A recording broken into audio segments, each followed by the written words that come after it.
नमस्कार दोस्तों, आपका स्वागत है आपके अपने ही चैनल मास्क उतारो जी में। जी हाँ, आज मेरे साथ हैं दी सुशांत सरीन। इनके बारे में इंट्रोडक्शन देने की ज़रूरत नहीं है, इनको सब जानते हैं। अगर आप नहीं जानते इनको तो पाकिस्तानियों से पूछ लीजिए, वो तो इनको बहुत ही जानते हैं, इनके बहुत बड़े फ़ैन हैं। जैसे आजकल सारे अक्षय खन्ना के फ़ैन हुए हैं, ऐसे इनके भी फ़ैन हैं। पर on a serious note, Sushant Sareen एक ऐसे व्यक्ति हैं, एक ऐसे एनालिस्ट हैं जो पाकिस्तान ही नहीं, पाकिस्तानियों के बारे में भी बहुत कुछ बढ़िया जानते हैं और डिटेल में जानते हैं। He never never does this balancing act नहीं करते हैं कि नहीं ऐसे नहीं ऐसे, बट परंतु ये सब नहीं लगाते हैं। तो आज हम बात करते हैं इनसे, हम बात करेंगे कि पाकिस्तान और बांग्लादेश में क्या चल रहा है और नेक्स्ट ईयर इंडिया की सिक्योरिटी की सिचुएशन क्या रहेगी। तो चलिए चलते हैं सुशांत सरीन के पास। हाय सुशांत। हाय। सुशांत, आप सबसे पहले तो एक बहुत ही इंपॉर्टेंट टॉपिक डिस्कस कर लेते हैं। आपको कैसी लगी धुरंधर, अगर आपने देखी है तो? बहुत बढ़िया पिक्चर थी यार। Brilliant film.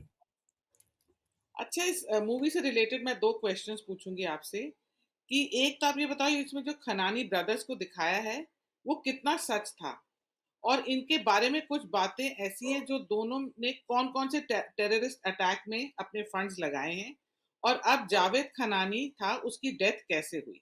ये तीन चीजों की मिस्ट्री, तो मुझे अभी तक कोई जवाब नहीं दे पा रहा है इस बात को लेकर।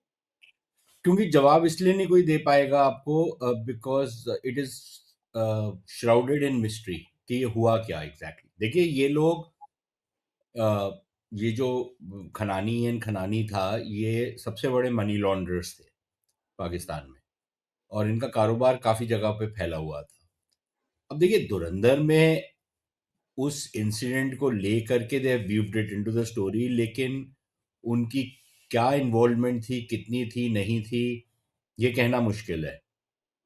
लेकिन इनको अमरीकियों ने भी इनकी निशानदेही की थी, खनानी एंड खनानी की। And if I am not mistaken one of them was even extradited, but I am memory fails me, I haven't check that. तो एक इनमें से जो था वो फिर उसका कत्ल हो गया था, one of the brothers. I don't know where the other one is, I if I am not mistaken I think वो अमेरिका की कस्टडी में है या कुछ इस टाइप से है। वो कोई चेक कर सकता है। तो और ऑब्वियसली अगर आप इस स्केल की मनी लॉन्ड्रिंग करते हैं तो ऑब्वियसली आप पाकिस्तान का जो डीप स्टेट है उसके साथ मिलकर ही ये करते हैं, उनके काम भी आप आते हैं, तभी वो आपको इस लेवल का काम करने देते हैं। तो उसमें कोई अचंभे की बात नहीं है अगर जो फिल्म में दिखाया गया उसमें कुछ ना कुछ सत्य हो। और क्योंकि ये लोग मनी लॉन्ड्रिंग और कैश में डीलिंग का काम करते हैं, तो क्या ये जो काउंटरफीट करेंसी थी, फेक करेंसी थी, उसके कारोबार में भी इन्वॉल्व थे? बेशक हो सकते हैं, but there is no confirmed, उसका मेरे पास एटलीस्ट कोई प्रमाण नहीं है। अब अगर किसी और के पास है तो आई डोंट नो, बट मेरे पास नहीं है। लेकिन जो जो पब्लिक डोमेन में खबरें हैं उससे ये क्वाइट क्लियर था कि ये लोग इस सारे चक्र में इन्वॉल्व थे। और ऑब्वियसली अगर आप मनी लॉन्ड्रिंग कर रहे हैं तो कहीं ना कहीं उस पर टेरर फाइनेंस भी आ जाता है। तो but I think the brilliance film की ये थी कि उसने एक्चुअल लोगों का और एक्चुअल इंसिडेंट्स को उसने वीव टुगेदर किया है कहानी में।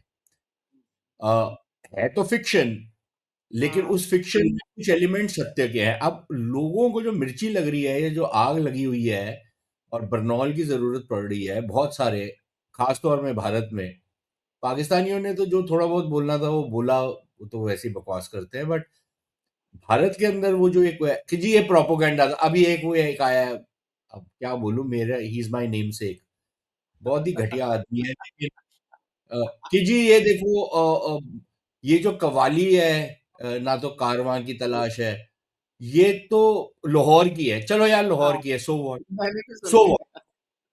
ओरिजिनल मतलब कि जो, हाँ, ऑल दो wordings are completely different. Sahir Ludhianvi ने उस उसी उसको ले हाँ, करके ना वो पोइट्री की है, लेकिन आप बोल दो जी लाहौर के, so where is it written कि आप वहां का एक गाना ले करके उन्हीं के नहीं ठोक सकते? ये कहाँ लिखा है? अ, फिर ये हो गया कि जी इसमें आपने वो एयर इंडिया की हाईजैकिंग क्यों दिखाई है? तो उसी आज आई थिंक आज या कल इंडियन एक्सप्रेस में एक आर्टिकल छपा है। अगेन एक ऐसा तबका है भारत में जिनको बड़ा रिग्रेट है कि हमारे माँ-बाप पलायन करके पाकिस्तान क्यों नहीं चले गए, भारत में क्यों हमारे को छोड़ दिया। तो उनकी जो अब उदासी है वो उभर-उभर के बाहर निकलती है। अ, तो इस तरीके के लोग हैं जिन्होंने ये सब बकवास की है। अब इनसे कोई पूछे यार वो इंसिडेंट नहीं हुए थे। अगर एक कहानी में दिखाया जाता है और अमेरिका में तमाम दुनिया भर में अ, अगर एक मैसेज दिया जाता है एक फ़िल्म के थ्रू या एक टेलीविज़न शो के थ्रू, तो वहाँ पर तो किसी को बरनॉल की ज़रूरत नहीं पड़ती। यहाँ पर किस बात पे बरनॉल की ज़रूरत पड़ रही है? तो कि जी ये क्यों दिखाया? फिर तो हम समझ ही गए थे कि आप क्या दिखाना चाहते हैं कि जब आपने कंधार वाली हाईजैकिंग दिखाई, जब आपने मुंबई के अटैक्स दिखाए, ये आप प्रोपेगेंडा कर रहे थे। क्या मुंबई के अटैक्स नहीं हुए? क्या आपको नहीं पता किसने करवाए थे? ये सारे जो सारे टेरर इंसिडेंट्स दिखाए गए हैं, ये किसने करवाए थे? इनमें कौन मुलव्विस था? हू ऑल वर इन्वॉल्व्ड? ये क्या प्रोपेगेंडा है कि अगर ये बोलना कि उसमें सारे पाकिस्तानी थे और वो बिना पाकिस्तानी स्टेट के इन्वॉल्वमेंट के ये सारी कार्यवाही हो ही नहीं सकती थी। तो ये क्या प्रोपेगेंडा है क्या? तो ये फिजूल की जो बहस है अननेसेसरी, लेकिन अच्छा ये है कि ये सारी की सारी चीजें इस तरीके से बनाई गई कि अब I can't use more colourful language, लेकिन पिछवाड़े में जो तकलीफ हो रही है ना, जो पाइल्स हुई है इन सबको, I think that is an ideal thing which has happened, because these are people, they are living in a completely crazy world. Can't they और get क्या ये money from there? Huh? They get all the moolah from there. Why won't they propagate their thing? maybe they get moolah, maybe they're just stupid, sometimes it's not so much कि पैसा मिल रहा है, लेकिन ये भी हो सकता है कि अपने अंदर हेट्रेड भरी हुई है भारत के लिए। पर सुशांत अपने पैसों के लिए कोई इतनी गालियां खा सकता है? आइडियोलॉजी के लिए कोई इतनी गालियां नहीं खा सकता। नहीं यार, I don't agree with you on that, दोनों के लिए खा सकते हैं। और इनको लगता है कि ये सवाब कमा रहे हैं, they are earning points for the afterlife. ये जैसे जो इंडियन एक्सप्रेस में जिस बंदे ने आर्टिकल लिखा है आज, पता नहीं इसको किस चीज की मिर्ची लग रही थी। तो ये इस टाइप के लोग हैं। अम, क्या बोल चलेंगे सकते हैं अभी? Funny reaction. The best way to अच्छा। Deal with these is to ignore them. अच्छा, एक लास्ट क्वेश्चन ऑन धुरंधर। हम सबको आप ये बताओ कि हम लोग जब भी कराची की बात सुनते हैं तब उसको मुहाजिर की सिटी बोला जाता है, और यहाँ की अल्ताफ हुसैन की एमक्यूएम रूल करती थी, पर मूवी में उसका कोई मेंशन नहीं किया है। और ये बताया है कि लियारी पर रूल करेगा वही कराची पर रूल करेगा। तो लियारी गैंग और एमक्यूएम वालों का कैसा रिलेशन था? उनके बीच अलग अलग गैंग वॉर्स नहीं होती? देखिए एमक्यूएम का जो जो सारा का सारा उनका जो वर्चस्व था ना कराची में, वो पॉलिटिकल ज्यादा था, लेकिन स्ट्रीट वायलेंस में वो उस्ताद थे। उनकी अपनी हिट स्क्वाड्स होती थी, उनके अपनी किडनैपिंग के तरीके होते थे, उनका अपना एक आर्म्ड विंग टाइप का था अ, जो सेपरेटिस्ट तो नहीं था, लेकिन वो अ, किसी भी ऑपोजिशन को टॉलरेट नहीं करता था। अगर मतलब कि पार्टी के अंदर खास तौर पर कि कोई अगर ज्यादा आवाज उठाता था तो वो they were like the storm troopers of MQM. और बहुत लोगों का ये मानना है, और शायद उसके कुछ प्रमाण भी हैं, कि एक्सटॉर्शन नेटवर्क्स ये लोग रन करते थे जिससे बहुत पैसा आता था इनके पास। ये तमाम चीजें थी इनकी, एंड काफी मिलिटेंट भी थे, लेकिन पॉलिटिकली ये लोग रिप्रेजेंटेटिव थे मुहाजिरों के। अब वो मुहाजिर पॉपुलेशन एक जमाने में तो डोमिनेट करती थी, लेकिन पिछले 20-25 साल में उसकी डोमिनेशन भी काफी हद तक खत्म हुई। वो खत्म ऐसे हुई कि पश्तून बहुत सारे आ गए। अ, वो आके यहाँ पर सेटल डाउन हो गए। अब एक क्लीशे ही है, लेकिन ये माना जाता है कि कराची जो है दुनिया में सबसे बड़ी पश्तून सिटी है।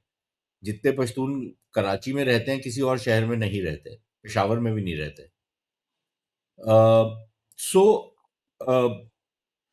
एक डाइल्यूशन हुआ इनकी डोमिनेशन का। उसके बाद जो कॉन्स्टिट्यूएंसीज में फेरबदल हुआ वो सब कुछ हुआ, लेकिन लियारी वाला जो एरिया था वहां पर अ, वो एक इन अ सेंस सेपरेट एरिया था। वो एक ऐसा एरिया था which you can't say they controlled Karachi, लेकिन controlled Karachi in the sense कि वो पीपल्स पार्टी का फुटहोल्ड होता था कराची में। बाकी तो कहीं पे जीतती नहीं थी पीपल्स पार्टी। लियारी में जीतती थी, वहां पर उनका एक वो था, they had a strong base out there.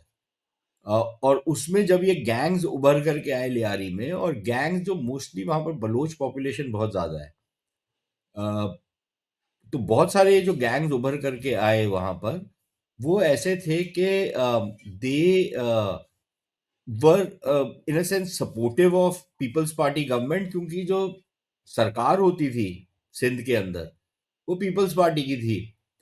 तो इनका जो गैंग वॉरफेयर था वो अपनी जगह था, लेकिन वो कहीं ना कहीं जो बाकी कराची का अंडरवर्ल्ड था उसमें भी ऑब्वियसली ओवरलैप्स होते हैं, धंधा तो आपको सब जगह करना होता है। लेकिन एज सच मुहाजिरों के बीच में या एमक्यूएम के बीच में और ये कराची, अब मेरे को शायद I am maybe I am forgetting also, क्योंकि अब इस बात को भी 15-20 साल हो गए हैं। अ, कोई बहुत ज्यादा कोई इस तरीके के क्लैशेस नहीं होते थे कि आपस में यू नो वॉरफेयर हो रहा है, गैंग वॉरफेयर। गैंग वॉरफेयर होता था कराची के अंदर। वो जो इन्होंने दिखाया है, जिस बंदे को वो जो ऑटो में जा रहा था, बब्बू डकैत, हाँ, वो हाँ। फिर उसका जो उत्तराधिकारी था अरशद पप्पू, इस टाइप के जो लोग थे, दीज वर पीपल जिनको जिनकी इन्वॉल्वमेंट होती थी, गैंग, इनके आपस की गैंग वॉरफेयर होती थी, उसमें बहुत लोग मारे गए। अ, और बाकी तो सारा जो काला धंधा था वो करते ही थे, उसमें एक्सटॉर्शन भी था, सारा कुछ था, ऑल ऑफ दैट। लेकिन एमक्यूएम का जो ऑपरेशन का स्टाइल था वो कंप्लीटली दूसरे लेवल पे था। वो मैंने कहीं पे पहले भी बोला है कि आप ये समझो कि जो शिवसेना का मुंबई के ऊपर एक जमाने में पॉलिटिकल कंट्रोल होता था, हम्म, स्पेशली जब बाला साहब ठाकरे थे, ये जी। तो ऐसे ही है उधर के। लेकिन जिस जिस लेवल का उनका कंट्रोल था या जिस लेवल की उनकी पकड़ थी मुंबई के ऊपर, सब्जेक्ट सब टाइम पे वो इलेक्शन तो नहीं जीतती थी शिवसेना, हाँ, लेकिन you could not ignore Shiv Sena, true. Specially during Bala Saheb Thackeray time. कामते थे लोग, अगर वो कोई स्टैंड ले लें तो कोई टिक नहीं सकता था उनके सामने। तो अ, तो उस तरीके का पॉलिटिकल होल्ड, और जो दाऊद इब्राहिम का जो बहुत ज्यादा सितारा चढ़ा हुआ था, या जो मुंबई अंडरवर्ल्ड का सितारा चढ़ा हुआ था, उस तरीके का स्ट्रीट कंट्रोल, तो अगर उस दोनों को कंबाइन कर दें तो वो कराची में एमक्यूएम का वो था।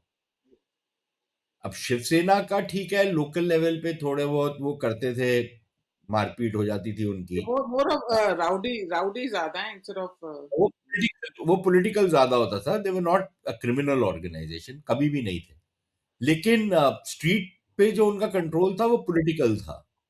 लेकिन जो माफिया वाले थे उनका तो वो था ना, वायलेंट कंट्रोल था। अब आप उन दोनों को अगर कंबाइन करके एक ही एंटिटी में कंबाइंड हो जाते तो वो एमक्यूएम थी कराची में। अच्छा, अब हम इसके बाद आते हैं पाकिस्तान पे। एक और पे आप इतने दिनों बाद आजकल आपका आसिम मुनीर के बारे में क्या ख्याल है, क्या व्यूज हैं, कैसे जज कर रहे हो? जैसे सऊदी में उनको एक हाईएस्ट अवार्ड मिल गया, ट्रंप उनको बार बार व्हाइट हाउस बुला रहा है, लीबिया में जाकर वो डिफेंस डील कर रहे हैं, अपनी कंट्री में उन्होंने 27 अमेंडमेंट करके आप लोग को फील्ड मार्शल है, फील्ड मार्शल अपना जो भी उन्होंने अपने आप को टाइटल दे दिए, बहुत पावरफुल हो गए। क्या हम लोग उनको फेल मार्शल बोलकर गलत जज कर रहे हैं कि अभी अंडर एस्टिमेटिंग है? नहीं नहीं, देखिए वो फील्ड मार्शल तो हम बोलते हैं, वो कोई कोई वॉर वगैरह तो जीता नहीं था। अब जैसे वो जो लिबिया वाला है फील्ड मार्शल, वो भी फील्ड मार्शल था ना। वो जितनी भी जंगें लड़ा है वो हारा है, लेकिन अपनी आप को उपाधि उसने फील्ड मार्शल की दे दी, वो हफ्तार ने। ठीक है ना। उसकी अगर आप बैकग्राउंड देखें तो वो सारी Wars, he has lost all Wars, लेकिन वो एक लार्ज चंक के ऊपर बाहर के सपोर्ट से उसने कंट्रोल किया हुआ है लिबिया के ऊपर। और कुछ एस्टिमेट्स ये हैं कि लगभग 70 to 80% जो लिबिया की ऑयल प्रोडक्शन है वो उसके नीचे आती है। तो वो जो पैसा है उस तेल का, उससे उसने अपनी एक छोटी सी रियासत बना लिया लिबिया के अंदर। कोई मानता तो उसको है नहीं, there is no international recognition of that regime, उसको इलीगल माना जाता है। अ, तो उसी तरीके का फील्ड मार्शल ये भी है। ये कौन सा, इसने कौन सी कोई युद्ध लड़ा था? ठीक है ना। जो लड़ा था उसमें भी इसकी तो ठोक दी गई थी। तो उस लिहाज से तो हमारे यहाँ पर ठीक ही बोलते हैं, मतलब कि वो ठीक है, थोड़ा बहुत व्यंग भी हम कसते हैं, और क्यों ना, व्हाई शुड वी नॉट। दूसरी चीज ये है जो आपने पूछा कि जी इसको सऊदी में हाईएस्ट अवार्ड दिया गया। He is not the first army chief. बहुत सारे पहले आर्मी चीफ थे पाकिस्तान में जिनको ये अवार्ड मिला हुआ है। तो I don't know why people are thinking कि ये पहला है जिसको ये अवार्ड मिला है। तो उसमें भी कोई यूनिक चीज नहीं है। तीसरी चीज ये है कि अमरीकियों का अपना उल्लू है जो उससे सीधा कर रहा है। हाँ, जब तक ही डांसेस टू दैट ट्यून, हम्म, तब तक वो उसको, देखिए गोरा हरदम यही करता है। मैं तभी, आपके बहुत सारे जो फॉलोअर्स हैं और बहुत सारे लोग हैं वो बड़े खुश हो जाते हैं गोरे ने हमारी तारीफ की। हाँ, गोरा आपकी तारीफ दो ही केसेस में करता है। या अगर उसने आपसे कोई उल्लू सीधा करवाना है तो आपको चढ़ाएगा, आपकी बहुत प्रशंसा करेगा, कुछ सच्ची कुछ झूठी, लेकिन आपको सर पे बिठा के रखेगा, और फिर आपसे कुछ काम करवाना है उसने। या वो आपकी प्रशंसा तब करता है जब उसको आपसे डर लगता है, और उसको ये लगता है कि यार, मतलब कि आपका समर्थन की उसको जरूरत है। काम नहीं करवाना, समर्थन की जरूरत है, और कोई कारण नहीं है वो आपकी प्रशंसा करेगा। तो हमारे यहाँ पर जब लोग बड़ा बहुत खुशियां मनाते हैं ना कि ओ देखो, गोरे ने ये बोल दिया, मोदी जी की प्रशंसा कर दी। हाँ, सुशांत, क्योंकि अमेरिका में देख रही हूँ ना आजकल, लोन पास कर रहा है, F-16 अपग्रेड कर रहा है, इनका इंफ्रास्ट्रक्चर में माइनिंग के थ्रू बना रहा है वहां पे। इतना प्यार आ रहा है अमेरिका को, तो लाइक यू आर सेइंग, उनका कोई पीछे मोटिव है। विदाउट एनी रीजन ये नहीं कर रहे हैं। विदाउट एनी रीजन तो कोई भी किसी के लिए कुछ नहीं करता ना। हमारे साथ भी जो 20-25 साल से उन्होंने रिश्ता बनाया हुआ था, तो वो विदाउट मोटिव तो नहीं था ना। और हमको भी किसी के साथ रिश्ता विदाउट मोटिव नहीं बनाना चाहिए। हम क्या पागल हैं क्या? हम किसी के, हमारे को क्या कोई लव अफेयर है हमारा अमेरिका के साथ? हम भी अपना उल्लू सीधा करेंगे, और करना चाहिए हमारे को। हम थोड़े शायद बेवकूफ है उस चक्कर में कि हम एक्चुअली, कई बार हमारे यहाँ पर बहुत सारे लोग ऐसे हैं जो एक्चुअली ये जो नॉनसेंस बात होती है कि जी शेयर्ड वैल्यूज, कॉमन डेमोक्रेसी, फिर हम लोगों को बड़ा अच्छा लगता है बोलना largest democracy, oldest democracy. These are nonsensical embellishments to a transactional relationship. ठीक है ना? अच्छा सा आपने धंधा करना आपस में, लेकिन आप दिखाते हो कि जी हमारी रिश्तेदारी है कोई किसी तरीके की। ये तो हाँ, that's sorry. bullshit. That's bullshit ना। At the end of the day, all relationships between countries are on interest. अब हमको ये समझ लेना चाहिए। अब अगर सपोजिंग आपकी कोई प्रशंसा कर रहा है बहुत सारा, तो वो इसलिए नहीं कर रहा है क्योंकि उनको ये लगता है कि जी आप बहुत महानुभाव हैं, या आप बहुत हैंडसम हैं, या आप एक ऐसे व्यक्ति हैं जो दुनिया का आप उत्थान कर रहे हैं। They don't give a dam. वो ये इज अ सब कुछ मोटिव। बोलेंगे करेंगे झाड़ पे चढ़ाने के लिए। आप चढ़ गए तो फिर आपको गिराएंगे नीचे, या आपसे उल्लू सीधा करवाएंगे। तो एनीबडी हु प्रेजेस यू, आप you should have a bit of a kind of a attitude कि कोई भी आपकी प्रशंसा करे, ठीक है, उसकी सुन लो, but don't take it seriously. बल्कि डोंट ये lose sight of to do just because somebody is praising you. अच्छा, सुशांत, ये ऑपरेशन सिंदूर के बाद ये जो हुआ है, उसमें यूएस से के साथ जो ट्रेड हुआ है उसको लेकर हमसे क्या कोई गलती हुई है? क्योंकि पाकिस्तान जो बिल्कुल ही इररेलेवेंट हो गया था, वो अब आजकल रेलेवेंट बना पड़ रहा है। और या ये बात टेम्पररी है कि ये लॉन्ग टर्म में पाकिस्तान की, आपको लगता है ट्रेजेक्टरी चेंज हो जाएगी या कुछ हो जाएगा? ये just just a temporary phase. देखिए आसार तो नहीं है कि कोई चेंज होगी स्ट्रैटेजी। देखिए ना आप, हम लोग हेडलाइंस को देख रहे हैं कि जी वो लिबिया चला गया, आज कल वो अमेरिका चला गया, परसों यूरोप में वो किसी ने बुला लिया, फिर यूएई वाला आ गया, सऊदी अरेबिया, यूएई वाला उनके एयरपोर्ट पे गया, उसने मिला उनको और वापस चला गया अपना शिकार करने। वो 3-4 घंटे के लिए रहा वहां पर, 2-3 घंटे के लिए, और that was it. So we look at the headlines और फिर पाकिस्तानियों को भी आदत है, वैसे सारे ही पंजाबी ऐसे करते हैं, लेकिन उनको कुछ ज़्यादा ही आदत है ये करने की कि जी अपने आप को बड़ा बढ़ा-चढ़ा के पेश कर रहे हैं। अब पहले बोलते थे आज से 3-4 साल पहले, हम सबसे रेलेवेंट हैं, हमारी जियो स्ट्रैटेजिक लोकेशन, हम हमारी जितनी रेलेवेंस दुनिया में और किसी की भी नहीं है। अब बोलते हैं कि देखो जी, ऑपरेशन सिंदूर के बाद हम सडनली रेलेवेंट हो गए। तो यार या तो पहले झूठ बोल रहे थे या आप झूठ बोल रहे हो। Make up your mind. पहले भी ये कहते थे कि हम थोड़ी इर्रेलेवेंट है, हम आइसोलेटेड भी नहीं है। अब कहते हैं कि देखो जो हमारी पुरानी आइसोलेशन थी वो अब खत्म हो गई है। The issue is for what? तो इनको चने के झाड़ पे चढ़ाया गया है और इनके लिए मेरा जो थीसिस है वो ये है कि देखो इनके पास पल्ले तो इनके कुछ नहीं है। अगर आप इनकी इकोनॉमी देखें, सब कुछ देखें, ये जो अभी दिखा रहे हैं कि जी बड़ी स्टेबिलिटी आ गई है इकोनॉमी, आरजी है। It's a very temporary kind of a thing. क्योंकि इकोनॉमी बढ़ तो रही नहीं है, 2 ढाई 3% पे बढ़ रही है मैक्सिमम, वो भी कुक्ड अप फिगर्स हैं कुछ। उसमें भी आप उसको सीरियसली नहीं ले सकते, इनका जो डेटा है उसमें बहुत ज्यादा ये बढ़ा चढ़ा करके कुछ चीजें दिखाते हैं to bump up the economic numbers.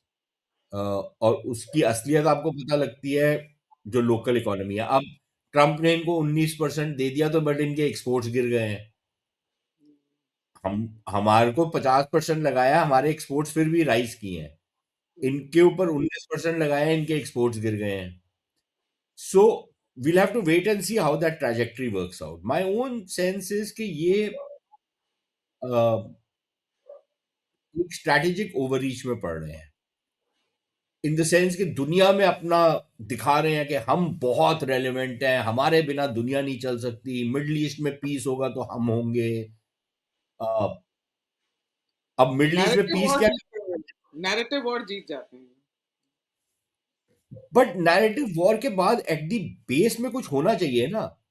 ये वो वाला केस है कि कंपनी दिवालिया हो रही है, लेकिन आप दिल्ली के 5 स्टार होटल्स में जाकर के you are spending money like there is no tomorrow and you are hobnobbing with the page 3 crowd कि मैं आज इसके साथ हूं, कल उसके साथ नजर आ रहा हूं, पार्टी में कर रहा हूं। कंपनी मेरी खाली होते जा रही है, company is going in a loss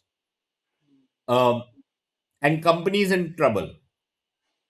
उसमें घर के अंदर मैं तो घूमते जा रहा हूं लेकिन बंटवारे की भी प्रॉब्लम है, घर के अंदर क्लेश पड़ा हुआ है। मेरी कंपनी के अंदर जितने डायरेक्टर थे वो आपस में सारे लड़ाई कर रहे हैं, ठीक है ना। 2-3 के ऊपर केसेस हो रखे हैं, मैंने उनको भेजा हुआ है बाहर, उनको कंपनी के अंदर नहीं आने देता डायरेक्टर्स को।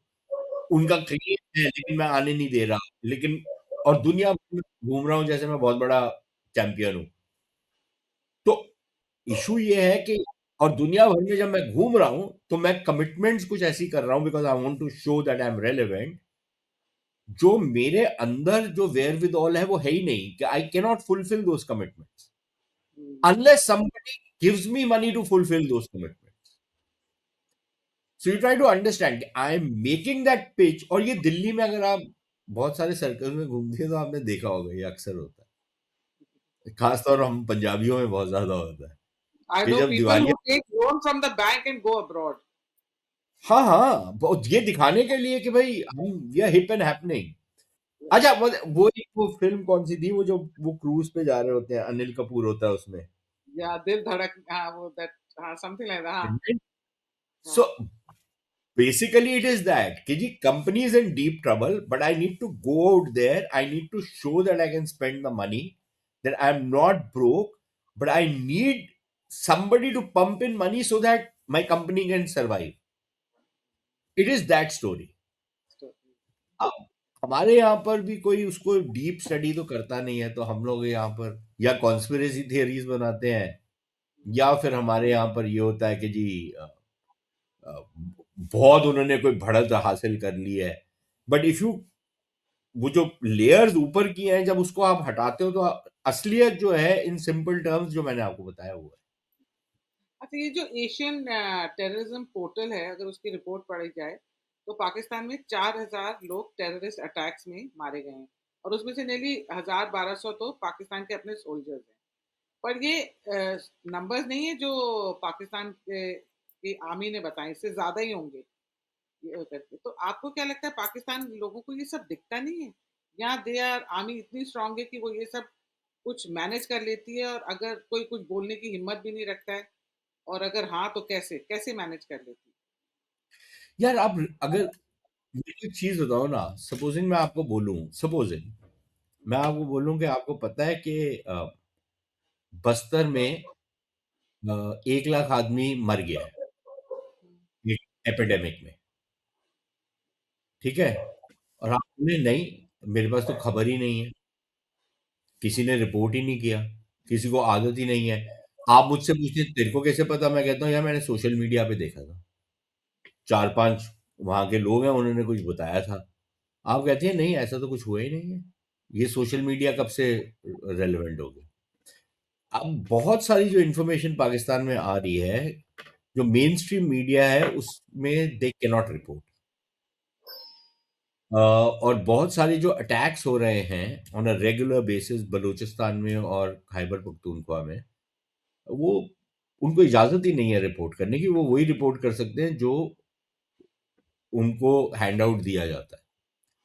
इंडिपेंडेंट रिपोर्टिंग खत्म हो गई है। सो अगर आपको पता ही नहीं है कि क्या हो रहा है कहीं पे, तो यू आर इन ब्लिस ना। अगर सपोजिंग मैं आपको बोलूं, आपको पता है कि जी नॉर्थ ईस्ट में इतना बड़ा उपद्रव चल रहा है कि वो तो अलग होने वाला है, या कश्मीर में इतना बड़ा उपद्रव चल रहा है कि वो अलग होने वाला है, आप बोलोगे यार मैंने तो कुछ देखा ही नहीं है इसके बारे में, तुम बकवास कर रहे हो, ऐसा है ही नहीं। तो आप अपनी पार्टी करते रहेंगी और आप यू विल इमेजिन कि ऑल इज वेल। या तो सिंध में और पंजाब में क्योंकि कुछ है ही नहीं और उनको पता ही नहीं है हो क्या रहा है, तो वो इकोनॉमिक फैक्टर्स जो उनको नजर आ रहा है और वो झेल रहे हैं उस पे तो वो बात करते हैं। मिलिटेंसी, हाँ जी ठीक है, मिलिटेंसी हमारे को पता है कि कुछ अटैक्स हो रहे हैं लेकिन फौज मारते जा रही है लोगों को, तो चलता है ये, दिस इज फाइन। लेकिन वो ये नहीं पता लग रहा उनको कि फौज तो जो मार रही है सो मार रही है, लेकिन फौज मर भी रही है, वहां बड़े नंबर्स में मर रही है। हुँ, वो उनको समझ नहीं आ रहा कि वो, एंड लिटरली अगर आप अकाउंट सुने लोगों के, तो बहुत सारे एरियाज ऐसे हैं, और और ये मैं एनेक्डोटल एविडेंस नहीं आपको दे रहा, ये एक्चुअल अगर आप रिपोर्ट्स भी पढ़ लें तो उसमें कहीं ना कहीं बीच में आपको नजर आ जाएगा। बलूचिस्तान में आप हाईवेज पे सरकारी गाड़ी में जा ही नहीं सकते, हुँ, you cannot travel on a highway in a सरकारी गाड़ी। देयर हैव बीन केसेस जहां पर डीसीज को, पुलिस अफसरों को एम्बुश किया गया है, मिनिस्टर्स को एम्बुश किया गया है, you can't travel any more, right? The south of KP, south KP के जो डिस्ट्रिक्ट्स हैं, वहां पर literally the state control has run out. जितना जो ट्राइबल एरियाज था वहां पर स्टेट का कंट्रोल, मतलब कि फौज है, सब कुछ है, प्रेजेंस है, लेकिन कंट्रोल नहीं है। So there are large areas where there is a lot of unrest. So वही मैं आपको बोल रहा हूँ ना कि आप कंपनी चला रहे हैं, कंपनी में लेबर ट्रबल है, कंपनी के डायरेक्टर्स आपस में लड़ रहे हैं, सब कुछ कंपनी का, कंपनी कुछ ऐसा बना ही नहीं रही जो दुनिया खरीद रही है, राइट? और आप बोलते जा रहे हो कि हम दुनिया में चैंपियन बन गए हैं। यार कैसे बन गए हो भाई? कुछ, what do Pakistanis make, what do they sell in the world? कोई मेरे को बताएगा। Their most competitive products are terrorism, polio, and nowadays HIV AIDS. It is the country where HIV AIDS is spreading at an alarming speed. Polio, it has, I think, the highest number of polio cases in the world. Oh my God! And the third thing is terrorism. What do they sell to the world? Garments बेचते थे, वो तो industry उनकी ठप होते जा रही है, वो भी इसीलिए बेच सकते थे क्योंकि बहुत ज्यादा सब्सिडी मिल रही है। कुछ छोटे मोटे सर्जिकल इंस्ट्रूमेंट बड़े खुश होते हैं कि जी हमारे फुटबॉल वर्ल्ड कप में यूज हुए। यार कितने फुटबॉल बेच लोगे दुनिया में, राइट? अब ये शोशा छोड़ा कि जी अब हम मिनरल्स बेचेंगे, फिर एक हाँ, शोशा छोड़ा कि आपको पता है हमारे यहाँ पर दुनिया के 4th बिगेस्ट ऑयल रिजर्व है, फिर एक शोशा छोड़ दिया कि वो जी तरबेला डैम के नीचे ना पता नहीं $200 बिलियन का सोना पड़ा हुआ है। अब ये शेख चिल्ली ड्रीम्स हैं तो चलते जा रही है शेख चिल्ली इकोनॉमिक्स। लेकिन बेचते क्या हो यार, बनाते क्या हो ये बताओ ना। सारी जो बड़ी बड़ी कंपनियां थी, इंटरनेशनल कंपनीज, वो तो दुकान बंद करके जा रही हैं आपके यहाँ से। जैसे कि यार यहाँ पर रहने का कोई फायदा ही नहीं है, we don't make any money out of it, ये इंडस्ट्री सो स्क्रूड है। और अब सुशांत, ये लोग कहते हैं कि अब हम गाजा भी जाएंगे इंटरनेशनल स्टेबलाइजेशन फोर्स बनकर। ये सब क्या है? वहां क्या करेगा पाकिस्तान? नहीं, आई डोंट थिंक वो होगा, बिकॉज पहली बात तो ये है, और ये आई थिंक अब ये 2-3 दिन पहले ही शायद इसराइल में भी वो खबर आ गई है कि द इजराइलीज हैव सेड कि we will not allow either Pakistan और टर्की टू कम इन। तो पहली बात तो ये है। दूसरी चीज, अगर पाकिस्तानी वहां चले भी जाते तो उन्होंने बड़ा क्लियर कर दिया कि हम हमास के खिलाफ कोई एक्शन नहीं लेंगे। तो फिर करने क्या जा रहे हो? हमास का समर्थन करने जा रहे हो तुम? तो पीस कैसे आएगा? पीस कीपिंग कैसे हुई वो? भाई अनलेस वो टेररिस्ट ऑर्गेनाइजेशन को आप डिसार्म करोगे, how is it peacekeeping? So there is, I don't think there is going to be any real role for them out अच्छा there as of now Sushant, it doesn't. हम आते हैं बांग्लादेश पे। बांग्लादेश में इतने हिंदू मारे जा रहे हैं, उसके बारे में, उस सिचुएशन के बारे में आप क्या सोचते हो? और क्या हमारी गवर्नमेंट हर किलिंग के बाद एक कंडोलेंसेस का स्टेटमेंट दे देगी? क्या इंडिया की इतनी ही पावर है क्या? India as a state, as a country, as Hindu state, मेरे को, मैं हिंदू कंट्री बुला रही हूँ उसको, तो इससे भी बहुत मिर्ची लग जाएगी लोगों को। हिंदू स्टेट वो क्या करेगी हिंदुओं के लिए? वहां के लिए क्या कर सकती है? मतलब इतनी वीक क्यों लग रही है इंडिया? यार देखो, ये पहली बात तो ये है कि जो हिंदुओं के साथ हो रहा है वहां पर कोई नई बात तो है नहीं, पिछले 50-60 साल 70 साल से चल पर रहा अभी है। ज्यादा नहीं और हो रहा आपको? नहीं, ऑब्वियसली उसमें अभी तो स्पाइक आया ही हुआ है। और एक सरकार वहां पर ऐसी है, ये यूनस की और जितने बाकी हैं ये, जो कट्टरपंथी है और एक लिहाज से हिंदू हेट्रेड में जो है लुब्ध है। अ, तो वो तो फैक्टर है। इशू ये है कि आप कर क्या सकते हैं। You need to be realistic भाई। करने को तो अगर आपने you literally want to take the gloves off तो फिर बड़ा कुछ हो सकता है। लेकिन उसके बाद क्या होगा? Supposing supposing you say I am going to bomb the hell out of you people, where will you bomb? Number one. Number two, उसके बाद क्या होगा? You have to think of the second order, third order, fourth order effects, कि जब आपने ये कर दिया उसके बाद क्या होगा? फिर उसको संभालोगे कैसे? Do want to take over that country? तो वो जो बाकी 180 मिलियन है उनका क्या करोगे? उसमें से 4-5 तो उन्होंने 10 तो यहाँ पर भेजे हुए हैं। मतलब यहाँ पर कुछ एस्टिमेट्स है 20 मिलियन बांग्लादेशीज। हाँ। ठीक है ना? तो आप इतना तो कर सकते हो ना। चलो आप वहां कुछ नहीं कर सकते, आप यहां से तो निकालना शुरू करो। अब मेरी जो प्रॉब्लम है इस सरकार के साथ वो ये है कि यार बातें आप बहुत करते हो, आपने निकाले कितने हैं पहले ये बताओ। Even I agree totally. 20 न- निकाल देते हैं, उसकी फोटो खींच के भेज देते हैं। है ना? तो वो 20 से नहीं होगा ना। आप या तो 10-10 हजार के जत्थे बना के उनको भेजो वापस। और अमेरिका भेज सकता है, यूरोपियंस भेज सकते हैं। हमको ये बोला जाता है कि हम इनको रखें, क्यों रखें यार? नहीं, सुशांत, पाकिस्तान ने इतने अफगानियों को एक साथ ही 3 लाख को एक ही दिन में निकाल दिया। हम ही एग्जैक्टली कुछ। exactly. तो ठीक है ना? लेकिन फिर आपके यहाँ पर बीएसएफ के लोग हैं जो बॉर्डर पे बहुत सारे, वो 500-500 रुपए लेके अंदर आने देते थे। हाँ, करप्ट है बहुत ज्यादा। बहुत ज्यादा करप्शन है वहां पर। तो उसका क्या करोगे? ठीक है? तो ये जो if you really want to crack the whip, करने को आप कर सकते हो, हाँ। बहुत चीजें कर सकते हो। और कई चीजें इन्होंने की भी हैं। सो इट्स नॉट जस्ट कि ये एक स्टेटमेंट आफ्टर स्टेटमेंट दे रहे हैं। ये this is not entirely correct. कई सारे एक्शंस लिए हैं उनको टाइट करने के लिए, बड़े कैलिब्रेटेड तरीके से, स्टेज बाय स्टेज चीजों को किया गया है। लेकिन ये भी दिखाना है कि भाई आप you want to keep the relationship with that country alive, क्योंकि उसमें आपकी आपकी रिक्वायरमेंट है। You don't want hostilities to break out. Relation तो बहुत खराब है, लेकिन आप अभी भी उम्मीद कहीं ना कहीं करते हो कि यार एक वर्केबल रिलेशनशिप तो हो ही सकता है, जिसमें उनका भी फायदा है, आपका भी फायदा है। तो आप बियॉन्ड द पॉइंट जाना भी नहीं चाहते, लेकिन अगर बियॉन्ड द पॉइंट जाना पड़ा तो फिर बहुत सारे आपके पास ऑप्शंस हैं। करने को बहुत कुछ इतना कर बहुत सकते हो, कुछ लेकिन होता फिर ये देखना चाहिए ना यार, आप अपनी फ्यूचर जनरेशन को बचाना चाहते हो या 500 रुपए लेना चाहते हो। ये जितने बीएसएफ बीएसएफ के जो लोग हैं वहां पर, बातें तो हम बड़ी सुनते हैं ना यार इन सब लोगों से, लेकिन हकीकत तो ये है ना, ये इस तरीके की इन्फिल्ट्रेशन होती है, वो आने देते हैं। क्योंकि काउ स्मगलिंग भी तो यही लोग करवा रहे हैं, सब कुछ यही करवा एग्जैक्टली एग्जैक्टली। तो यू नो ये हो नहीं सकता ना। अगर भाई कोई छोटी चीज थोड़ी है कि आपने एक छोटी सी चीज पॉकेट में डाल के आपने स्मगल कर ली। और कोई काउ स्मगलिंग कोई वो एक दो काउस की थोड़ी होती है वो, तो रहे हैं। हाँ, पता वो है। झुंड का झुंड जाता है।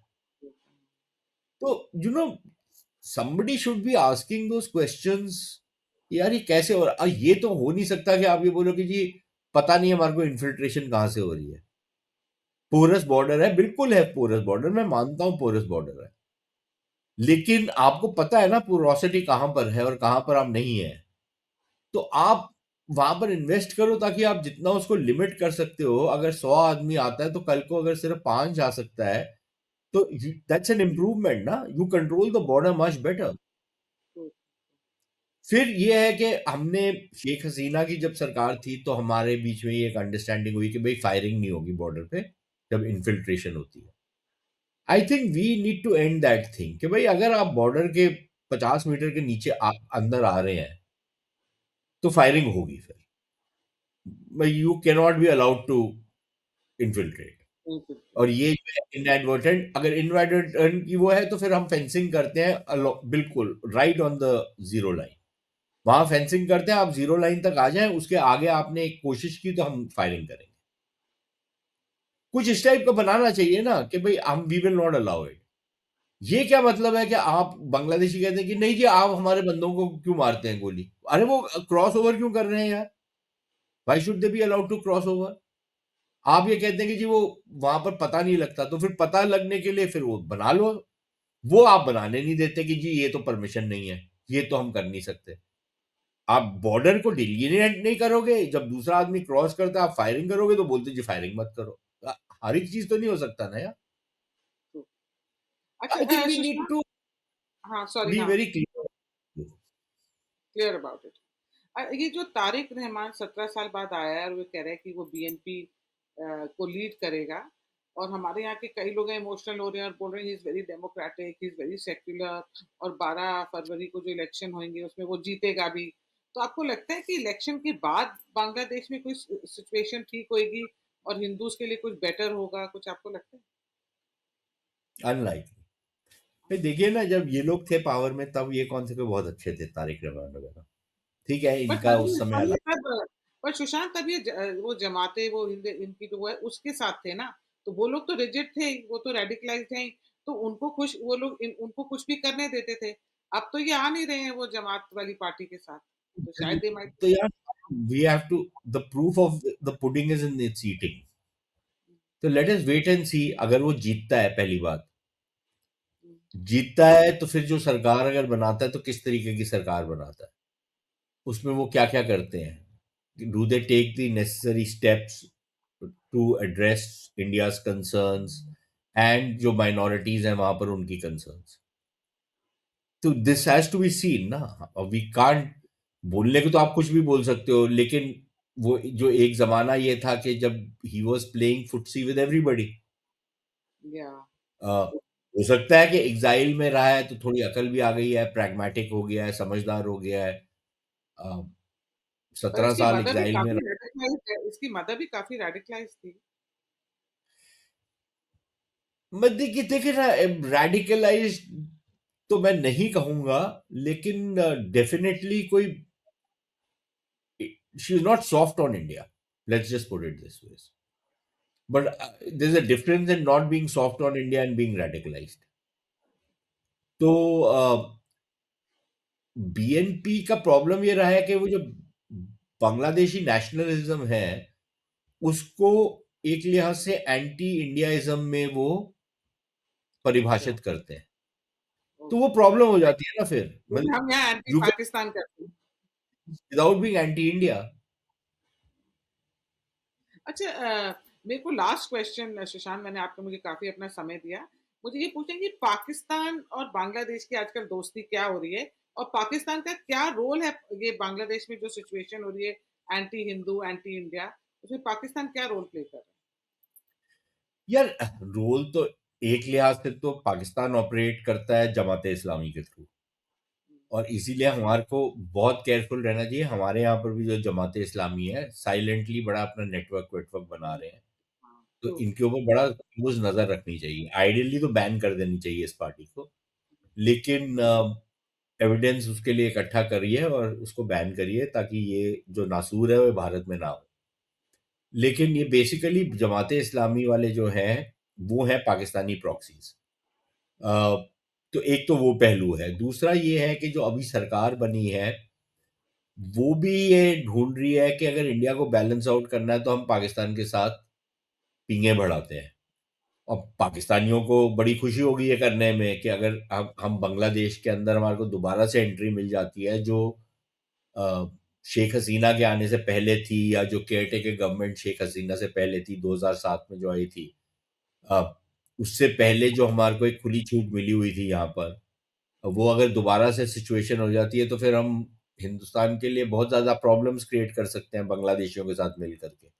नॉर्थ ईस्ट में, बंगाल में लोगों को उत्तेजित करना, इंसाइट करना, बंगाल के अंदर राइट्स करवाने, टेररिज्म करवाना, ये सब शुरू हो जाएगा। और उनको कहीं ना कहीं ये भी लगता है कि बंगाल के अंदर जो हालात है वो हमारे लिए बड़े साजगार हैं, क्योंकि वहाँ जो एक सरकार है वो कोई ऐसे कदम नहीं उठाएगी अ, जो जो कुछ हम करना चाहते हैं उस पर रोक टोक लगे। Now this is there view. तो ये मदी उनका उल्लू सीधा हो रहा है, तो why will they not grab the opportunity? Hmm. They will grab the तो opportunity, and that is where it is. लेकिन ये फिर बांग्लादेशियों को सोचना चाहिए कि यार एक पाकिस्तान के साथ मिल करके आप इंडिया के साथ जो आपको 3 साइड से सराउंड करती है कंट्री, और जिसके साथ अगर आप एक अच्छे रिलेशनशिप रखें तो आपको बहुत ज्यादा फायदे होंगे, हम्म, आप उनसे पंगा ले रहे हैं पाकिस्तान की उस पे कि आपको क्या पाकिस्तान फंड करेगा? How how are you going to, मतलब कि अगर इंडिया करना चाहे, टाइट करना चाहे, तो बहुत सारी चीजें ऐसी हम कर सकते हैं रिवर वाटर्स को लेकर के और बहुत सारी और चीजों को लेकर के जहां पर we can make life miserable for them. लेकिन इनको सोचना चाहिए ना कि यार ये हम क्यों, वाई आर यू टेक, भाई आपकी चलिए अंदर की चपकलिश है, आप शेख हसीना को आपने हटाना चाहते थे, आपने हटा दिया। अब भारत को आप ब्लेम करते हैं शेख हसीना के लिए। भाई Sheikh Hasina was a Bangladeshi nationalist. वो भारत के साथ अच्छे रिश्ते इसलिए चाहती थी क्योंकि उसको लगता था बांग्लादेश के हित में है। शेख हसीना बहुत सारी चीजें ऐसी थी जो भारत चाहता था, and she was not ready to concede. yeah, she never did it. Yeah, बहुत she सारी was not. चीजों में She was not 100% pro India. नहीं नहीं, प्रो इंडिया की बात नहीं है। अगर उसको ये लगता था कि मेरे इंटरेस्ट में नहीं है, मेरे देश के इंटरेस्ट में नहीं है, वो नहीं करती थी। हमको लगता होगा कि उनके इंटरेस्ट में है, उनको नहीं लगता था, which is fair enough. I don't grudge them. Sorry. The point is कि आप उस चक्कर में, आपकी आपस की चपकलिश थी ना। अगर हम इंटरवीन करते हैं तो आप कहते हो कि जी आप शेख हसीना को सपोर्ट क्यों कर रहे हो? अगर हम शेख हसीना को सपोर्ट नहीं करते, या हम एक न्यूट्रल स्टैंड ना लेते कि भाई आपकी चपकलिश है, जो सरकार में हम उसके साथ हैं, शेख हसीना की सरकार है और she is willing to do business with India, we are doing business with, that does not mean interfering in Bangladesh. अब आप कहते हो कि आप उसको, why don't you support the opposition against her? तो make up your mind, do you want me to intervene in your country और you don't want me to intervene in your country? क्योंकि जब मैं सरकार को सपोर्ट करता हूं तो आप कहते हो आप इंटरवीन कर रहे हो, फिर आप कहते हो कि नहीं आप उसको नहीं, आप मुझे समर्थन दो। जब मैं ऑपोजिशन को सपोर्ट करता हूं तो आप कहते हो कि जी आप इंटरव्यू क्यों कर रहे हो मेरे देश में? Make up your bloody mind, what do you want? हमारी पॉलिसी तो बड़ी क्लियर थी, हम जो भी सरकार में है we will deal with them because that is what we have to do, unless they don't want to deal with us. जहां पर है सिचुएशन और जहां पर कंफ्यूजन है। थैंक्स सो मच सुशांत, बहुत टाइम दिया आपने, मैंने अच्छे खैर 11-12 क्वेश्चन बना रखे थे, आपने सबके जवाब दे दिए मुझे, बहुत क्लैरिटी दी मुझे धुरंधर की बहुत सारी चीजों के, जो 3 चीजें थी ना मेरे को कोई बता नहीं पा रहा था, वो दैट आल्सो आपने वो क्लैरिटी दे दी मुझे। Thank you so much, thank you. Thank you. And guys do नमस्कार। Like share and subscribe to my channel mask उतारो जी। Bye bye.